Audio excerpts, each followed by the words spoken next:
Allo Diffuse, le jour où je suis devenue bénévole. Nouvelle saison d'Allo Diffuse, consacrée cette fois au lien intergénérationnel. Diffuse.com, c'est une initiative de la Massif qui rassemble une multitude de défis solidaires lancés par des milliers d'associations.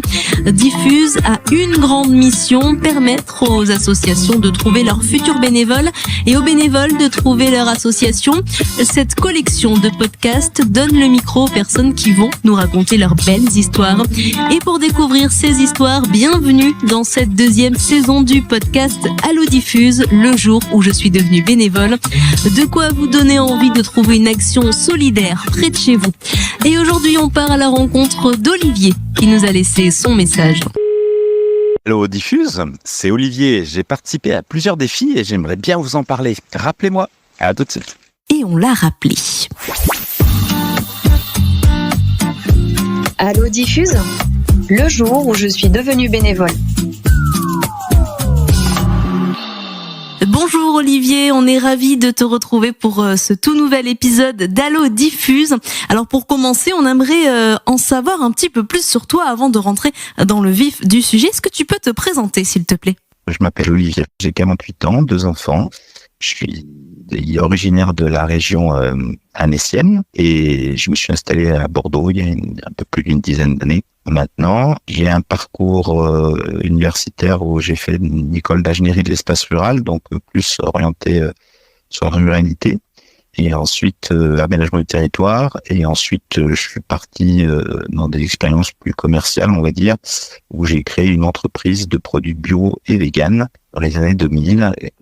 A duré quelques années et voilà où j'ai promu un petit peu une alimentation végétale un peu partout en France, à la fois dans les festivals, les foires et les salons. Très bien, alors le bénévolat dans tout ça, ça a commencé à quel moment ? Alors le bénévolat en tant que tel, j'ai commencé à 17 ans. Ma première mission de bénévole, c'était avec la FRAPNA, la Fédération Rhône-Alpes de protection de la nature. Ah oui, alors tu as commencé très tôt, est-ce qu'on peut dire que pour toi le bénévolat, ça a toujours été une vocation ? Oui, on peut dire ça. Après, il y a eu des hauts débats parce qu'en fait, la vie fait que il y a des moments où il faut quand même se nourrir, donc on peut pas passer son temps à c'est vrai. bénévolat non plus, il faut aussi penser à soi. Mais c'est vrai que tout au long de ma carrière, dès que j'ai eu des moments de libre, je me suis tout de suite replongé dans le bénévolat. Et ça m'a jamais arrêté. J'ai dû soutenir une centaine d'associations. Alors le thème précis de cette édition, c'est le lien intergénérationnel et je crois savoir que tu es engagé dans plusieurs associations autour de ce sujet-là, mais avant de les détailler, je voudrais savoir pourquoi s'engager sur ce sujet particulièrement. C'est parti d'une réflexion contre les rapports de domination. Voilà, je me suis rendu compte que dans la société, ce qui faisait le plus de mal, c'était la domination des uns sur les autres. Tous ces rapports de domination que j'ai souhaité déconstruire, donc contre le racisme, contre le sexisme, contre le spécisme et évidemment contre l'agisme. C'est la dernière roue du carrosse, le fait de vouloir séparer les gens en fonction de l'âge. J'avais jamais entendu ce terme. En tout cas, c'est intéressant. Je ne savais pas du tout. Ouais. Donc l'agisme, c'est la volonté de catégoriser les gens et de dire, voilà, les personnes âgées doivent être avec les personnes âgées, les personnes plus jeunes doivent être avec les jeunes, et voilà, et chacun doit rester dans sa classe d'âge. Et en fait, non, on a le droit de discuter avec des personnes de tout âge et d'avoir une expérience des personnes un peu plus exactement. Et c'est vrai que moi, je m'entends toujours mieux avec des personnes plus âgées que moi, et j'apprends beaucoup plus des aînés que des plus jeunes, des fois. Je trouve que c'est super intéressant de pouvoir effectivement partager tout ça. Mais on peut aussi apprendre des plus jeunes qui peuvent avoir des choses à apprendre, qui peuvent connaître des musiques ou des jeux vidéo qu'on n'aurait pas connus de notre côté. Donc c'est intéressant de discuter avec tout le monde en fait. C'est ça la logique derrière, c'est de lutter contre l'agisme, c'est de pas se mettre une barrière parce qu'une personne est plus jeune ou parce qu'elle est plus âgée, de se dire on n'a pas le droit d'aller lui parler. Si on peut lui parler, on peut échanger avec elle et on peut s'enrichir de cette relation. Alors Olivier, on va parler de l'association Oareil et le centre d'animation de Bordeaux-Lac. Est-ce que tu peux me détailler un petit peu les missions ? Bordeaux est une ville, on va dire, une ville amie des aînés. C'est une ville qui est très investie déjà au niveau de la mairie. Il y a un espace senior qui est ouvert toute la semaine, du lundi au vendredi à la cité municipale. Ils font beaucoup d'efforts aussi par rapport à la canicule. Notamment, ils ouvrent les piscines jusqu'à 20h. Ils ont plein d'actions comme ça. Et il y a plusieurs associations et il y a des centres d'animation qui souvent sont tournés vers les familles, qui souvent sont associés avec d'autres structures.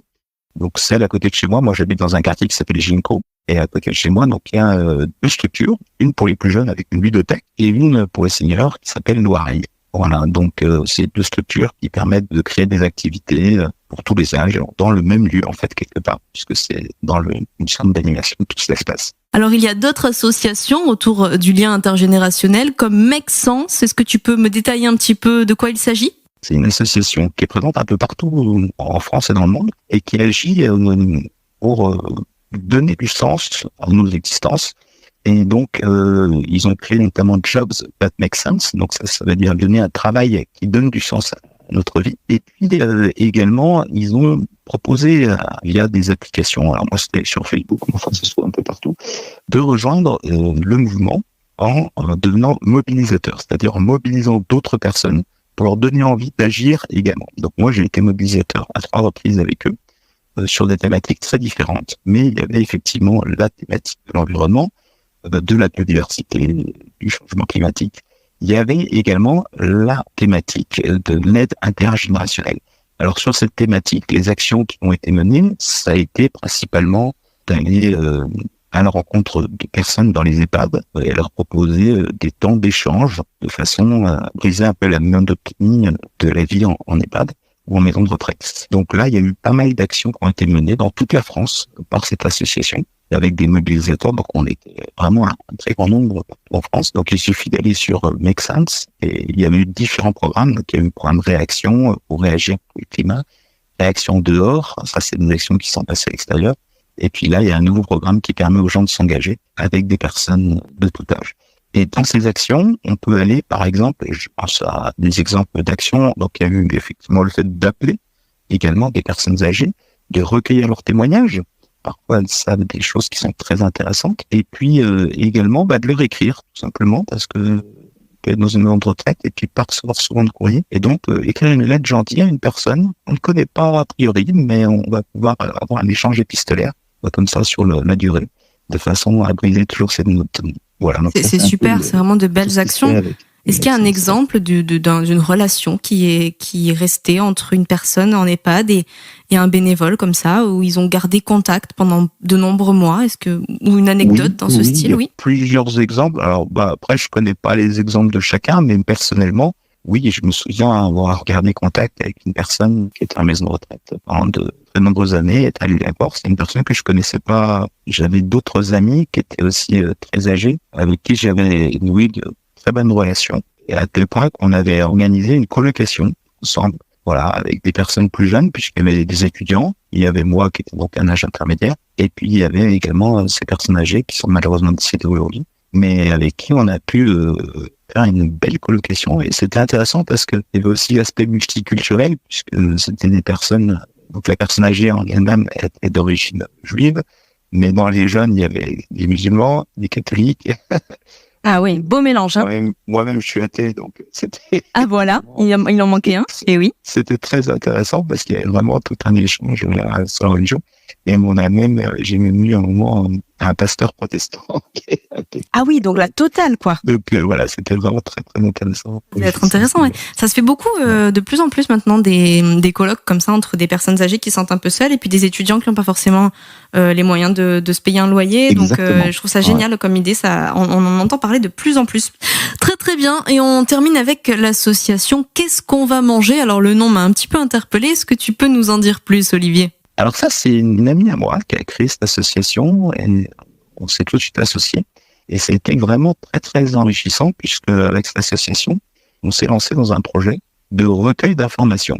Alors chacun de notre côté, hein, puisque donc mon ami a directement contacté différentes personnes pareilles dans des maisons de retraite et elle a recueilli sous forme d'ouvrage l'ensemble des informations qu'elles avaient à transmettre, qu'elles souhaitaient transmettre aux générations futures. Et voilà, et elle a publié certains extraits sur le site de l'association Qu'est-ce qu'on va manger, puis il y a une autre partie qui est restée sous forme de livret, mais qui pourront être publiés un jour. Et moi-même, de mon côté, j'avais entrepris la même chose avec... moi, du coup, j'avais été moins loin, j'avais été chercher dans ma famille, et c'est ma mère qui avait recueilli les propos de ma grand-mère, et qui en a fait un livre. Ah, super. Et j'ai trouvé ça génial, parce qu'elle parlait de la guerre, elle parlait de tout ce qui a pu se passer, des choses que, bien que ce soit dans la famille, on ne connaissait pas. Ma mère est décédée là depuis 2 ans, mais jusqu'alors, on se disait, voilà, il y a eu la guerre et puis c'était tout.